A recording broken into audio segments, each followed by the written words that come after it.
ముఖ్యంగా యవనులు ఎవరైతే ప్రశ్నలు అడిగారో అలాంటి వారు నిరుత్సాహపడకూడదు అన్నటువంటి కారణం చేత ముందు వారి ప్రశ్నలు తీసుకుని వాటిని ఆ ప్రశ్నలకు సమాధానంగా నా అభిప్రాయం చెప్పిన తర్వాత ముందుకు వెళ్లే ప్రయత్నం చేస్తాను. అయితే ఈ ప్రశ్నలను 2 లేదా 3 జాబితాల్లో నేను పెట్టాను. మొదటిది వచ్చేసి డాక్ట్రిన్కు సంబంధించినది, అంటే సిద్ధాంతానికి సంబంధించినటువంటిది. రెండవది నడవడికకు సంబంధించింది. సిద్ధాంతానికి సంబంధించినటువంటి ప్రశ్నలు ఎలా ఉన్నాయి అంటే, దేవుడు మనతో సిద్ధాంతానికి సంబంధించినటువంటి ప్రశ్నలు ఎలా ఉన్నాయంటే, పదే పదే పాపం చేస్తూ పడిపోతూ ఉంటే దేవుని యొక్క రియాక్షన్ ఎలా ఉంటుంది, తర్వాత స్పిరిచువల్ గా స్థిరంగా జీవించాలంటే ఏం చేయాలి, అనుదిన జీవితంలో అనేక శోధనలు వస్తున్నప్పుడు వాటిని ఎలా జయించాలి, క్రైస్తవులుగా రక్షణ పొందాక కూడా తప్పు చేస్తే వాటిని ప్రభు క్షమిస్తాడా, మనం అనేక మార్లు పాపం చేస్తూ ఉంటే దేవుడు ఎన్నిసార్లు ఎంతకాలం క్షమిస్తాడు అన్నటువంటిది. ఇది పాపము యొక్క లేకపోతే పాపము యొక్క థియాలజీని గురించినటువంటి ప్రశ్న. ఇది సార్వత్రిక క్రైస్తవ సంఘానికి పునాది వంటి ప్రశ్న. చాలాసార్లు మానవుని యొక్క పతన స్థితిలో మనం మన సొంత శక్తి పైన మనకున్నటువంటి వాక్య పరిజ్ఞానము, అలాగే మనకున్నటువంటి కొన్ని వందల సంవత్సరాల క్రైస్తవ జీవన విధాన చరిత్ర తెలిసిన వారు, క్రైస్తవ కుటుంబాల్లో పుట్టిన వారు ప్రభువైన యేసుక్రీస్తును తమ సొంత రక్షకునిగా స్వీకరించిన తర్వాత మరి వీడు భక్తుడైపోయాడు అని ప్రజలు మాటిమాటికి పొడుస్తూ ఉన్నప్పటికీ, అలాంటి శోధనలు మన ముందుకు ఎదురు వస్తూ ఉన్నప్పటికీ కొంతమంది అలాంటి శోధనలను అధిగమించి ముందుకు వెళ్లే ప్రయత్నం చేస్తారు. కానీ కొంతమంది ఆ శోధనలను అధిగమించలేక ప్రభు పిలిచినటువంటి ఆ మార్గము నుండి కొంచెం దూరం అయ్యే ప్రయత్నం చేస్తారు. ప్రభు పిలిచినటువంటి ఆ పిలుపు నుండి కొంచెం వెనకడుగు వేసే ప్రయత్నం చేస్తారు. దానికి కారణం ఏమిటి అని అంటే, మనల్ని పిలిచినటువంటి ప్రభు యొక్క కృపను మనము మన సొంత సామర్థ్యముతో ఆ రక్షణ కార్యాన్ని కొనసాగించాలన్నటువంటి ప్రయత్నం. కానీ ప్రేమైనటువంటి క్రైస్తవ సంఘమా, ఈ విషయాన్ని జ్ఞాపకం ఉంచుకోండి. ఎంత పెద్ద క్రైస్తవ దైవజనులుగా పిలువబడిన వారైనా, నేను ఇంతకు ముందు ఉటంకించినటువంటి పేర్లు అయినప్పటికీ, అలాగే మన తెలుగు ప్రాంతంలో గొప్ప సేవ చేసి వారి జీవితాలను దేవుని సంఘం కొరకు విత్తినటువంటి సేవకులైనప్పటికీ, కూర్చున్నటువంటి మీరైనప్పటికీ, వేదికను అలంకరించినటువంటి పెద్దలైనప్పటికీ, ఎవరైనా సరే స్వాభావికముగా పాపము చేసేవారే. స్వాభావికంగా మనము పాపములో ఉన్నాం. మనం కేవలం పాపము చేసినందుకు మాత్రమే పాపులము కాదు. స్వాభావికంగా మానవుడు అని పిలువబడే ప్రతి ఒక్కడు, ఆదామునందు పుట్టిన ప్రతి ఒక్కడు ఈ పాపపు స్వభావాన్ని కలిగే పుడతాడు. ఇది దేవుని వాక్యం చెప్పేటటువంటి సత్యం. కనుక ఈ పాపపు స్వభావం కలిగిన మనము చచ్చేంత వరకు కూడా మనలో ఉన్నటువంటి పురాతన పురుషుడు, మనలో ఉన్నటువంటి ఓల్డ్ మ్యాన్, మనలో ఉన్నటువంటి మన నేచర్, మన స్వభావ సిద్ధంగా ఉన్న భౌతికం లేకపోతే శరీరము అన్నటువంటి పురుషుడు ఆత్మీయంగా తిరిగి జన్మించినటువంటి మనతో, ఆత్మీయంగా తిరిగి జన్మించినటువంటి పురుషునితో పోరాడుతూనే ఉంటాడు. ప్రతి శరీరములోనూ 2 స్వభావాలు ప్రభువైన యేసుక్రీస్తును అంగీకరించిన తరువాత మనకు ఉంటాయి.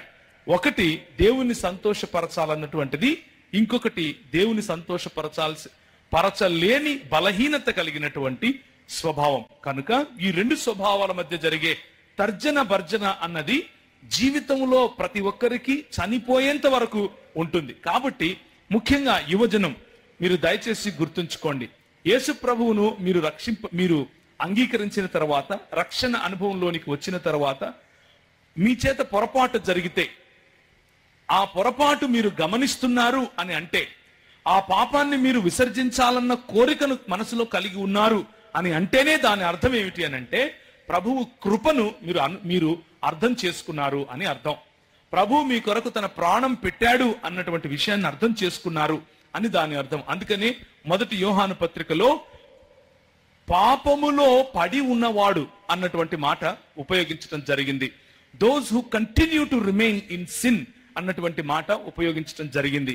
పాపములో పడటము అన్నది స్వాభావికంగా జరిగినప్పటికీ, ఆ పాపాన్ని ప్రేమిస్తూ ఆ బుడతకుంటలోనే ఉండటానికి ఇష్టపడేవారు తమ రక్షణ జీవితంలో వెనకడుగు వేస్తారు. ప్రభువు ఇచ్చినటువంటి ఆ క్షమాపణను నాకు వద్దు అని ప్రభువుతో చెప్పే ప్రయత్నం చేస్తారు. అంతేకాని ప్రభువు మనల్ని క్షమించకుండా, ప్రభువు మనల్ని విడిచిపెట్టేటటువంటి క్షణము ఏది ఉండదు. ఇది దేవుని వాక్యం చెప్పేటటువంటి సత్యం. దీన్ని ఈ రకంగా మనం చూస్తాం. ఉదాహరణకు కొంతమంది ఇలా చూస్తారు. ఏంటి అని అంటే, కోతి తన పిల్లను మోస్తూ ఉందనుకోండి, కోతి పిల్ల ఏం చేస్తుంది? కోతి పొట్ట ఖర్చుకొని ఉంటుంది కదా. ఇది నేను ఎంతసేపు నా తండ్రిని పట్టుకొని ఉంటానో అంతసేపు మాత్రమే నాకు రక్షణ ఉంది అనేటటువంటి అవగాహన. అంటే నీ సొంత శక్తి పైన ఆధారపడి ఉన్నటువంటి పాప క్షమాపణ అనుభవం, లేకపోతే రక్షణ అనుభవం, లేకపోతే పరలోక రాజ్య వారసుడయ్యేటటువంటి అనుభవం. ఇంకొక రకంగా చెప్పాలి అని అంటే దేవుని రాజ్య వారసులు, దేవుని కుటుంబ సభ్యులు అయ్యేటటువంటి అనుభవం. కానీ బైబిల్ అలా చెప్పదు. ఇంకొక ఆలోచన ఏమిటి అని అంటే, పిల్లి తన పిల్లలను మారుస్తుంది. చూసారా? పిల్లి తన పిల్లలను తన నోట కరుచుకొని ఒక ఇంటి నుంచి ఇంకొక ఇంటికి తీసుకెళ్తుంది. ఇందులో మనిషి యొక్క, లేకపోతే పిల్ల యొక్క ప్రమేయం ఏమి ఉండదు. అంతా తల్లే చేస్తుంది. వారి ఈ ఆలోచన ఉన్న వారి యొక్క అవగాహన ఏంటి అని అంటే, మనము ఏం చేసినా మనకి ఇబ్బంది లేదు, అంతా దేవుడే చేస్తాడు, దేవుడు మనల్ని పట్టుకున్నాడు కాబట్టి ఆయన తన నోట కరుచుకొని ఎక్కడికి తీసుకెళ్తే అక్కడికి వెళ్ళిపోవటమే మన పని అన్నటువంటి ఆలోచన. అంటే ఆయన క్షమించేశాడు, ఆయన నోట కరుచుకుని ఉన్నాం కాబట్టి ఇంక నాకు ఏ ఇబ్బంది లేదు అన్నటువంటి ఆలోచన. కానీ ఈ రెండు కాకుండా మధ్యలో ఇంకొక ఆలోచన ఉంది. అదేంటి అనంటే, ఒక తండ్రి తన బిడ్డను పట్టుకొని నడపడం, ఒక తండ్రి తన బిడ్డ చేయి పట్టుకొని నడిపించేటటువంటి ఆ దృశ్యాన్ని ఒకసారి మీ కళ్ళ ముందుకు తెచ్చుకోండి. ఇది తండ్రి కుమారుల మధ్య ఉన్నటువంటి సంబంధాన్ని చూపించే మానవుని యొక్క రక్షణ అనుభవం. కోతి పిల్ల తన తల్లిని పట్టుకున్న అనుభవము కాదు, పిల్లి తన పిల్లలను పట్టుకొని తీసుకుపోయే అనుభవము కాదు. ఈ రెండిటినీ కలగలిపినటువంటి ఒక తండ్రి తన బిడ్డను చేయి పట్టుకొని నడిపించేటటువంటి పద్ధతి.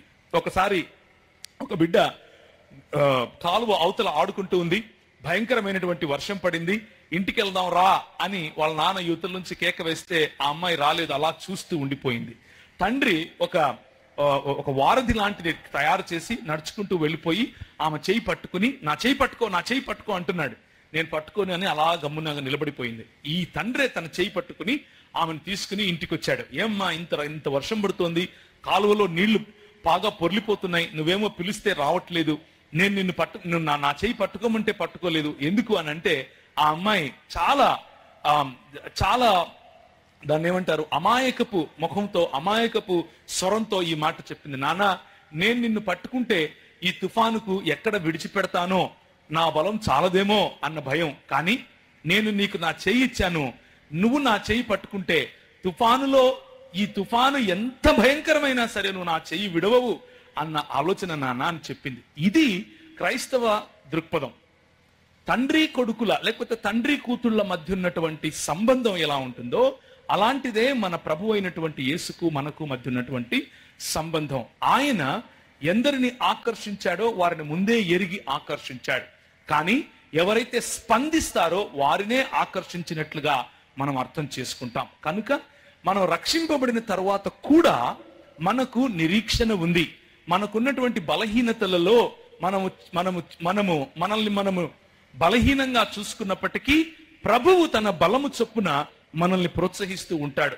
ఎంతవరకైతే పరిశుద్ధాత్ముని యొక్క శక్తి మీద ఆధారపడి, ఇక యేసు నువ్వు నాకు వద్దు, నువ్వు దేవుడు అని నాకు తెలుసు, పరిశుద్ధాత్ముని నేను గ్రహించాను, ఆయన రుచిని నేను చూశాను, ఆయన అద్భుత కార్యములు నేను గమనించాను, నా జీవితంలో దేవుని వాక్యంలో ఉన్న సత్యాన్ని గ్రహించాను, అయినా సరే నువ్వు నాకు వద్దు అని చెప్పేటటువంటి మూర్ఖ స్వభావం తప్ప మిగిలిన దాన్నే పరిశుద్ధాత్మను కించపరచడం అని బైబిల్ చెప్తోంది. దాన్నే ప్రభు అయిన యేసుక్రీస్తు అంటారు, ఏ పాపమునకైనా నువ్వు క్షమాపణ ఉన్నది, కానీ పరిశుద్ధాత్ముని తృణీకరించే పాపం, పరిశుద్ధాత్ముని కించపరిచే పాపమునకు క్షమాపణ లేదు అని అంటాడు. ఆ పాపము తప్ప, అంటే యేసుక్రీస్తు ప్రభువు పట్ల, నీతి పట్ల, పాపము పట్ల ఒప్పింపజేసేటటువంటి పరిశుద్ధాత్ముని యొక్క కార్యాన్ని తృణీకరించటం తప్ప ప్రతి పాపమును ప్రభు అయిన యేసుక్రీస్తు రక్తము కడిగి మనల్ని పరిశుద్ధినిగా చేస్తుంది. అలా చేయటానికే ఒకవేళ బలహీనతలో మీరు ఉంటే 20 సార్లా, 30 సార్లా, 100 సార్లా అన్న ప్రశ్నను విడిచిపెట్టి మీరు చేసే పనులను కాదు, మీకున్నటువంటి స్వభావాన్ని ప్రభువు చూస్తున్నాడు అన్న విషయాన్ని జ్ఞాపకం చేసుకోండి. ఇది మొదటి మాట. రెండవ మాట, చాలా ప్రాముఖ్యంగా కొందరు ఈ ప్రశ్న అడిగారు. ఏంటి అనంటే, బాప్తిసము ఎవరి నామములో తీసుకోవాలి? ఇది కూడా డాక్టరీకి సంబంధించినటువంటిదే. బాప్తిసము ఎవరి నామాన తీసుకోవాలి? బాప్తిసము యేసు నామాన తీసుకోవాలా, లేకపోతే తండ్రి కుమార పరిశుద్ధాత్మ నామంలో తీసుకోవాలా? ఇంకొకరు ఇలా రాశారు, తండ్రి కుమార పరిశుద్ధాత్మ నామంలో నేను బాప్తిసం తీసుకున్నాను, కానీ వీరు ఇంకొకరు వచ్చి నన్ను యేసు నామంలో బాప్తిసం తీసుకోమని అడుగుతున్నారు, నేను తీసుకోవాలా? యువకులకు ఉన్నటువంటి ప్రశ్న చూడండి ఎలా ఉందో. చాలా జాగ్రత్తగా వినాలి. మనము సంఘములో మనం పెంచుతున్నటువంటి బాలురు, సంఘంలో మనం పెంచుతున్నటువంటి బాలికల పట్ల ప్రభావం వేరు ప్రాంతాల నుంచి, వేరు దృక్పథాల నుంచి, వేరు ఆలోచన పద్ధతుల నుంచి ఎలా ఉందో గమనించాలి. ఎందుకు అనంటే, వేరొకరు వచ్చి వేరొక సువార్తను ప్రకటిస్తున్నారు. కొరింథీయులకు రాసిన పత్రికలో ఒక చక్కటి మాట ఉంటుంది. ఏంటి అనంటే, మేము ఎవడైనాను వచ్చి మేము ప్రకటించిన యేసును తప్ప వేరొక యేసును ప్రకటించినను, మేము పరిచయం చేసినటువంటి పరిశుద్ధాత్మను తప్ప వేరొక ఆత్మను మీరు అంగీకరించినను, మేము మీకు ప్రకటించిన సువార్తను తప్ప వేరొక సువార్తను మీరు అంగీకరించినను, అలాంటి వారిని కూడా సహిస్తే ఇక మీ కర్మ అంటున్నారు. ఇది కొరింథీయులకు రాసిన పత్రికలో ఉన్నటువంటి పౌలు కొరింథీ సంఘానికి చెప్తున్నాడు. ఎందుకు ఈ మాట చెప్తున్నాను అనంటే, వేరొక సువార్త మనకు ఈరోజు సంఘాల్లో స్టేజ్కి ఎక్కించి మైకులు ఇచ్చి మరి మనమే చెప్పించుకుంటున్నాం. ఇది మనకు పట్టినటువంటి దౌర్భాగ్యం. ఇందులోనే ఈ కల్ట్స్ కు సంబంధించినటువంటిది. ఇంకొక ఆయన ప్రశ్న రాస్తూ అంటున్నాడు, ఇన్ని కల్ట్స్ ఉన్నాయి కదా, మరి ఈ కల్ట్స్ ని ఎలా నిరోధించాలి, ఎలా అర్థం చేసుకోవాలి, ఏది కల్ట్ ఏది కల్ట్ కాదు, ఏది దుర్బోధ ఏది దుర్బోధ కాదు అని ఎలా తెలుసుకోవాలి అన్నటువంటి మాటను అడిగారు. ఈ వచనమే దానికి ప్రమాణం. మొదటిది, మన పితరులు మనకు నేర్పించినటువంటి వాక్య సారాంశానికి భిన్నంగా, అంటే అపోస్తలుల యొక్క విశ్వాస సూత్రానికి భిన్నంగా ఉన్నటువంటి ఏ సువార్త అయినా సరే అది సువార్త కాదు, దానిని విడిచిపెట్టాలి. మన పితరులుగా లేకపోతే అపోస్తలుల విశ్వాసాన్ని మోసుకుని వచ్చినటువంటి క్రైస్తవ మిషనరీ సంఘాలు తీసుకొచ్చినటువంటి బ్యాలెన్స్ కలిగినటువంటి సువార్తకు భిన్నంగా ఉన్న ఏ బోధైనా సరే దాన్ని మనము సంఘాల్లోనికి రానివ్వకుండా చూసుకోవాలి. ముఖ్యంగా మన యువతులు దానికి ఎక్స్పోజ్ అవ్వకుండా చూసుకోవాలి. వీటినే 5 మాటలతో మనము సమ్మరైజ్ చేసుకోవచ్చు. మొదటిది, సోలా స్క్రిప్చురా, అంటే కేవలము వాక్యమును తప్ప, ఈ 66 పుస్తకాలు ఉన్నటువంటి బైబిల్ గ్రంథమును తప్ప, బైబిల్ గ్రంథము ప్లస్ భక్త సింగ్ గారు అనంటే బయట పెట్టండి, బైబిల్ ప్లస్ ప్రవీణ్ పగడాల అంటే వాడిని బయట పెట్టండి, బైబిల్ ప్లస్ మా పాస్టర్ గారు అనంటే బయట పెట్టండి, బైబిల్ ప్లస్ ఇంకొక పుస్తకము అనంటే వాళ్ళని బయట పెట్టండి. కేవలము బైబిల్ అనేవారు మాత్రమే నిజమైన సువార్తను ప్రకటించేవారు. 2, సోలస్ క్రిస్తోస్, యేసుక్రీస్తు ద్వారా మాత్రమే మనకు రక్షణ. ఈ యేసుక్రీస్తు ద్వారానే మనకు రక్షణ అని అన్నప్పుడు, లేకపోతే యేసుక్రీస్తులో మాత్రమే నిత్య జీవం ఉన్నది, ఆయన మాత్రమే నిజము, ఆయన మాత్రమే సత్యము, ఆయన మాత్రమే జీవము అని అన్నప్పుడు దాని అర్థం ఏమిటి అనంటే, ఆయన ప్లస్ పోప్ గారు ఆయన మాటలు కూడా మనం తీసుకోవచ్చు అనంటే ఆయన అలాంటి వాళ్ళని పక్కన పెట్టండి. యేసు ప్రభువు తప్ప వేరొక రక్షకుడు లేడు. యేసు ప్రభువు తప్ప ఇంకొక బ్రన్హామ్ ఇక్కడికి రావటానికి అక్కర్లేదు మనకి. దేవునికి స్తోత్రం కలుగును గాక. యేసు ప్రభువు తప్ప వేరొక యెహోవా భార్యగా పిలువబడేటటువంటి ఝాంగ్ జిల్ జా ఇక్కడ అవసరం లేదు. దేవునికి స్తోత్రం కలుగును గాక.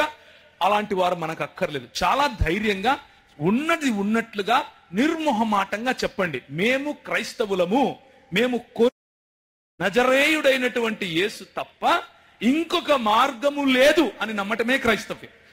అది కాకుండా మల్కీపురం నుంచి ఒక ఆయన వచ్చి, కాదండి, మీరు నమ్ముతున్నటువంటి యేసు కాదు, మీరు తీసుకున్నట్లుగా తండ్రి కుమార పరిశుద్ధాత్మ నామములో బాప్తిజం తీసుకుంటే కుదరదు, మల్కీపురంలో మాకు ఒక కొత్త రెవల్యూషన్ వచ్చింది, ఆ రెవల్యూషన్ అంటే యెషువా మెస్సియా అన్న పేరులోనే నువ్వు బాప్తిజం తీసుకోవాలి అని అంటే, వారికి తెలియక అలా మాట్లాడుతున్నారు అని వారి పట్ల జాలి చూపించండి. ఒక చిరునవ్వు వేయండి వాళ్ళకి, అట్లా తప్పులేదు. ఎందుకు అనంటే, యెషువా అన్న మాట ఆదికాండం, నిర్గమాకాండం, ఆ తర్వాత ఏంటి మర్చిపోయారా, ఆ తర్వాత ఏంటి, పంచకాండాల తర్వాత యెహోషువ అన్న యేసు అన్న ఒకడే. ఇద్దరు పేర్లు ఒకటే. యెహోవా అన్నది హెబ్రూ పదం. అర్థమైందా? యేసు ప్రభువు పుట్టిన సమయంలో ఆ ప్రాంతంలో హెబ్రీ మరియు గ్రీకు మరియు అరమాయిక్ ఈ మూడు భాషలు మాట్లాడేవారు. ఉదాహరణకు మీరు హైదరాబాద్ వచ్చారనుకోండి, ఏ సగటు చిన్నపిల్లవాడిని తీసుకున్నా వాడు హిందీ మాట్లాడతాడు, తెలుగు మాట్లాడతాడు, ఇంగ్లీష్ కూడా మాట్లాడతాడు. ఆటో రిక్షా తోలే వాళ్ళు కూడా మాట్లాడతారు. ఎందుకు? అదే బెంగళూరు వెళ్ళారనుకోండి, తెలుగు మాట్లాడతారు, తమిళం మాట్లాడతారు, కన్నడం మాట్లాడతారు, హిందీ మాట్లాడతారు, తర్వాత స్థానికంగా తులు లాంటి భాషలు కూడా మాట్లాడతారు. మినిమం 5 భాషలు మాట్లాడతారు. ఇది ఎందుకు అనంటే స్థానికంగా ఉన్నటువంటి భాషల ప్రభావం. అలాగే యెహోవా అన్న పదము కాలము గడిచే కొద్దీ ఏమైంది అనంటే అరమాయిక్ భాషలో యషు అయింది. ఆ యషు అన్నటువంటి పదాన్ని, యెహోవా అంటే అర్థం ఏమిటి అనంటే యెహోవాయే రక్షణ అని, యెహోవాయే రక్షకుడు అని. గల్లీకి ఒక యేసు ఉండేవాడు యేసు ప్రభు పుట్టిన సమయంలో. బైబిల్ గ్రంథంలోనే యేసు ప్రభువు జీవించిన కాలంలో యేసు అన్న పేర్లు 8 మందికి ఉన్నట్లుగా మనం చూడొచ్చు. మీకు ఎప్పుడైనా సమయం దొరికినప్పుడు ఇంటికి వెళ్ళి కొంచెం రీసెర్చ్ చేయండి. ఉదాహరణకు బార్ యేసు అనేవాడు ఉండేవాడు, అవునా కదా? బార్ యేసు. సో ఈ యేసు ఏ యేసు పేరు మీద తీసుకోవాలయా బాప్తిసం అని అడగండి. తెలియక మీ పైన కొత్త నిబంధనలు, కొత్త డాక్ట్రిన్స్ పులిమే వాళ్లతో డీల్ చేయాల్సినటువంటి పద్ధతి ఇది. నాయనా, మెల్కీపురంలో మీకు ఏ బైబిల్ మరి ముద్రించి ఇచ్చారో తెలియదు, కానీ మా బైబిల్లో యేసు అన్న పేరే ఉంది. యేసు అన్న పేరు ఎలా పెడతారు? ఆయన పేరు యెహోవా కదా, నువ్వు ఎలా యేసు అని రాసుకున్నావు అని ఉల్టా అడుగుతారు. మనం ఏం చెప్పాలి అనంటే, యేసు అన్న పేరు యేసు ప్రభు బ్రతికున్న సమయంలో ఆయనను పిలిచిన వారు ఒకవేళ గ్రీకు వాడు అయితే యేసూస్ అని పిలుస్తాడు, చెప్పండి అని ఆయన బయటకు వస్తాడు. ఒకవేళ అరమాయిక్ భాష మాట్లాడేవాడైతే యషు అంటాడు, అప్పుడు ఆయన చెప్పండి అని బయటకు వస్తాడు. ఒకవేళ పరిసయ్యుల గుంపుకు చెందినటువంటి హెబ్రీయుడైతే యెహోవా అంటాడు, చెప్పండి అని బయటకు వస్తాడు. 3 పేర్లకు ఆయన స్పందిస్తాడు. ఎందుకు అనంటే ఆ 3 రియల్ గా ఆయనకు ఉన్నటువంటి పేర్లు. ఇక మరి జే ఎక్కడి నుంచి వచ్చింది? జీసస్ అంటున్నారు కదా. ఇది పలకటం చేతగాక తెల్లోళ్ళు వాళ్ళకు నెత్తిని రుద్దుకున్నారు. మనకు ఆ ఇబ్బంది లేదు. లోనికి బాప్తిసం ఇవ్వటము అని అంటే తండ్రి కుమార పరిశుద్ధాత్ముడుగా తన్ను తాను బయలుపరుచుకున్నటువంటి ఏకదేవుణ్ణి నేను నమ్ముతున్నాను అన్నటువంటి విశ్వాసం, ఆయన నామములోనికి, ఆయన పిలిచినటువంటి పిలుపులోనికి, ఆయన యొక్క రాజ్య స్థాపన కొరకు నా జీవితాన్ని చచ్చి లోకం కోసం, ఆయన కోసమే బ్రతకటం కోసం మునుగుతున్నాను అని చెప్పేటటువంటి సంకేతం మాత్రమే. అదేం పాస్పోర్ట్ కాదు. నువ్వు నీళ్లలో మునిగిలేస్తే పరలోకం పోతావు అనేది యేసునామను మునిగినా లేచేది లేదు, ఇంకొక నామను మునిగినా లేచేది లేదు. నీ మనసులో ఉన్నటువంటి విశ్వాసం మాత్రమే ప్రాతిపదిక. అందుకనే మూడవది, మొదటిది ఏం చెప్పాను? సోలా స్క్రిప్చురా అని చెప్పాను, కేవలము లేఖనం. రెండవది ఏం చెప్పాను? సోలస్ క్రిస్తోస్ అన్నాను, కేవలము యేసుక్రీస్తు. మూడవది ఏం చెప్తున్నాను? సోలా ఫిదేయా అంటే కేవలము విశ్వాసం. కేవలము విశ్వాసము మాత్రమే మనం రక్షిస్తుంది. 4వది సోలా గ్రాసియా అంటే కేవలము కృప. కృప ద్వారా మాత్రమే మనం రక్షింపబడతాం. మన సొంత కార్యాల ద్వారా మనం రక్షింపబడం. ఆయన కృప మాత్రమే మనల్ని రక్షిస్తుంది. 5వది చివరి మాట సోలా దియో గ్లోరియా అంటే దేవునికి మాత్రమే మహిమ. ఎందులో? ఈ రక్షణ కార్యములో దేవునికి మాత్రమే మహిమ. నా సొంత కార్యములు కానీ, ఎవరో మధ్యలో ఇంకొక వ్యక్తి కారణంగా కానీ, లేకపోతే ఇంకే ప్రాతిపదిక మీద కూడా నేను రక్షింపబడలేదు అని చెప్పేటటువంటి విశ్వాసం. ఈ 5టినే రిఫర్మేటివ్ ప్రిన్సిపల్స్ అని పిలుస్తారు. అంటే సంఘ పునర్నిర్మాణం, సంఘ పునరుద్ధరీకరణ, సంఘ సంస్కరణలో వచ్చినటువంటి నియమాలు. వీటినే మార్టిన్ లూథర్ గారు కానీ, జాన్ కాల్విన్ గారు కానీ, జాన్ నాక్స్ గారు కానీ వీరందరూ ప్రకటించినటువంటి సంఘ సంస్కరణ నియమాలు ఇవి. వీటిని గుర్తుంచుకోండి. వాటినే ఈ ప్రాంతానికి వచ్చినటువంటి క్రైస్తవ మిషనరీలు మోసుకొని వచ్చి మనకు నేర్పించారు. వాటిని గుర్తుంచుకోండి. ఈ 5 రెఫర్మేటివ్ ప్రిన్సిపల్స్ కు బయట ఉన్నటువంటి వారు క్రైస్తవులుగా పరిగణించబడరు. ఇది గుర్తుంచుకోండి. తర్వాత దేవుడు మనతో ఎన్ని రకాలుగా మాట్లాడతాడు. వివాహ విషయంలో చాలా ప్రపోజల్స్ వస్తూ ఉంటాయి కదా. అయితే దేవుని చిత్తం ఎలా తెలుసుకోవాలి? జీవిత భాగస్వామిని ఎన్నుకోవడంలో దేవుని చిత్తం. బేసిక్ గా అన్ని ప్రశ్నలు దేవుని చిత్తము ఎలా కనుక్కోవాలి అన్నటువంటి ప్రశ్నలు. దీనికి చాలా సులువైనటువంటి సమాధానం. మొదటిగా 66 పుస్తకాలు ఉన్నటువంటి బైబిల్ గ్రంథమే దేవుని చిత్తము. కొత్తగా ఈ 66 పుస్తకాలు ఉన్నటువంటి బైబిల్ గ్రంథములో లేని నియమాలతో ఎవరు కూడా దేవుని చిత్తాన్ని మీకు చెప్పడానికి వీలు లేదు. ఈ నియమాల ఆధారంగానే దేవుని చిత్తం ఉంటుంది. ఉదాహరణకు, మీరు కళ్ళు మూసుకుని బైబిల్ తెరచి అందులో కనిపించినటువంటి ఒకానొక వచనం ద్వారా దేవుడు నన్ను ఈ పని చేయమంటున్నాడు అని అనుకుంటే అది దేవుని చిత్తమును తెలుసుకునే పద్ధతి కాదు. అర్థమవుతోంది కదా? ఉదాహరణకు, ఇద్దరు అమ్మాయిలు నాకు పెండ్లి ప్రపోజల్స్ వచ్చాయి అనుకోండి. ఒక అమ్మాయి పేరు కృప, ఇంకొక అమ్మాయి పేరు ఆశ. నేను కళ్ళు మూసుకొని ప్రార్థన చేసి బైబిల్ తెరిచాను. బైబిల్ తెరిస్తే నా కృప నీకు చాలును అని వచ్చింది. ఇప్పుడు నేనేమనుకోవాలి? అర్థమవుతుందా? చాలా మంది వారి జీవితాలలో నిర్ణయాలు ఇలా చేయటానికి ఇష్టపడతారు. ఇది దేవుని చిత్తమును కనుక్కునే పద్ధతి కాదు. దేవుని చిత్తమును కనుక్కునే పద్ధతి ఏమిటి అంటే బైబిల్ గ్రంథాన్ని సమగ్రంగా అర్థం చేసుకోవటం. సమగ్రంగా అర్థం చేసుకుంటే బైబిల్ గ్రంథంలో దేవుని హృదయానికి సంబంధించినటువంటి మన జీవితానికి అవసరమైనటువంటి నియమాలు కనిపిస్తాయి. ఆ నియమాలను అవపోసన పడితే, ఆ నియమాలతో ఆధారంగా మనం బ్రతికితే ప్రతి అడుగు కూడా దేవుడు మనల్ని సంరక్షిస్తూ ముందుకు తీసుకెళ్తాడు ఏమో అన్న భయం నాకుంది. చూడండి, చుట్టూ ఉన్న వాళ్ళు అన్యజనులైనప్పటికీ, మన వాళ్ళైనప్పటికీ, స్వకీయులైనా బయటి వారైనా, వేరే దేశంలో ఉన్నా మన దేశంలో ఉన్నా, మొట్టమొదటిగా మన జీవన విధానం యేసు ప్రభువును ప్రకటించాలి. మన మాట, మన పద్ధతి, మన నడక, మన నడత యేసు ప్రభువును ప్రకటించాలి. దొరికిన ప్రతిసారి యేసు ప్రభు గురించి స్తుతి చెప్పి వాళ్ళని విసుగు తెప్పించి అలా చేయాల్సిన అవసరం లేదు. మనము ప్రజలను క్రైస్తవులుగా చేసే మిషన్లో లేము. మనము క్రైస్తవులనుగా మార్చేటటువంటి ధర్మాంతరణ అంటారు కదా, మత మార్పిడి అన్నటువంటి పనులు చేయటానికి మనకు అధికారము లేదు. అలా చేయమని ప్రభువు చెప్పను లేదు. మన పని ఏంటి అనంటే సాక్షి జీవితం జీవిస్తూ మన నోరు తెరిచి మన ప్రభు అయినటువంటి యేసు క్రీస్తు గురించి, తన ఔన్నత్యం గురించి చెప్పాలి. అవతలి వారు దాన్ని స్వీకరిస్తారా స్వీకరించరా అన్నది వారి చేతిలో ఉంది. పరిశుద్ధాత్ముడు పని చేస్తాడా చేయడా అన్నది పరిశుద్ధాత్ముని చేతిలో ఉంది. నీ పని కేవలము ప్రకటించటం మాత్రమే. మార్పు తీసుకుని వచ్చేది ప్రభువు, మార్పు తీసుకుని వచ్చేది పరిశుద్ధాత్ముడు. కనుక నీ పని నువ్వు చేసుకుంటూ వెళ్తే చాలు. అవతలి వాళ్లకు నువ్వు ఏమాత్రము ఫోర్స్ చేయనంత వరకు, అవతలి వారిని ప్రలోభ పెట్టనంత వరకు, అవతలి వారికి నువ్వు ఏదో మాయా మంత్రం వేసినట్లుగా వాళ్ళకు జలగలాగా వాళ్ళని అతుక్కుపోయి నువ్వు మారాల్సిందే, లేకపోతే ఏమో అయిపోతుంది అన్న భయభ్రాంతులకు వారిని గురి చేయాల్సిన అవసరం లేదు. కృపచేత ప్రభు వారిని రక్షించుకుంటాడు. మీరు చేసే ప్రయత్నం ఏంటి అని అంటే వీలైనంత వరకు సమయం దొరికినప్పుడల్లా మీ జీవితంలో ప్రభువు చేసినటువంటి గొప్ప కార్యాలు చెప్తూ ఉంటే చాలు. మిగిలింది ప్రభువు చూసుకుంటాడు.